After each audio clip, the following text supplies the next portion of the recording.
വിഷകാരക ശാസ്ത്രത്തിൻ്റെ അടിസ്ഥാന തത്വം തന്നെ മാത്രയാണ് വിഷം എന്നതാണ്. എല്ലാ വസ്തുക്കളും വിഷമാണ്. എത്ര അളവിൽ ഒരു വസ്തു ശരീരത്തിൽ എത്തുന്നു എന്നതനുസരിച്ചാണ് ഒരു വസ്തു വിഷമാണോ അല്ലയോ എന്ന് തീരുമാനിക്കപ്പെടുന്നത് എന്നാണ് ടോക്സിക്കോളജി ശാസ്ത്രത്തിൻ്റെ പിതാവായി അറിയപ്പെടുന്ന പാരസെൽസ് പറഞ്ഞിട്ടുള്ളത്. 2007 അമേരിക്കയിലെ ഒരു വെള്ളംകുടി മത്സരത്തിൽ 7.6 ലിറ്റർ വെള്ളം കുടിച്ച ജെന്നിഫർ സ്ട്രെയിഞ്ച് എന്ന 28 വയസ്സുള്ള യുവതി മരിച്ചു പോയിട്ടുണ്ട്. അതായത് അധികമായാൽ അമൃതും വിഷം തന്നെ.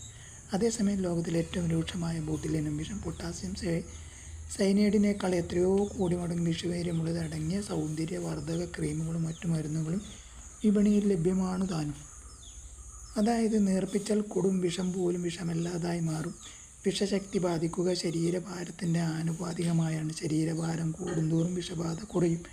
ഇതിന് കാരണം വിഷം ശരീരത്തിലെത്തി നേർപ്പിക്കപ്പെടുന്നതാണ്. ശരീരഭാരത്തിൻ്റെ 60% വെള്ളമാണ്. ശരീരത്തിൽ കയറുന്ന വിഷം മരുന്നും ലഹരിയും ഈ ശരീരലായനിയിൽ രക്തം ലിംഫ് ചേർന്ന് നേർപ്പിക്കപ്പെടും.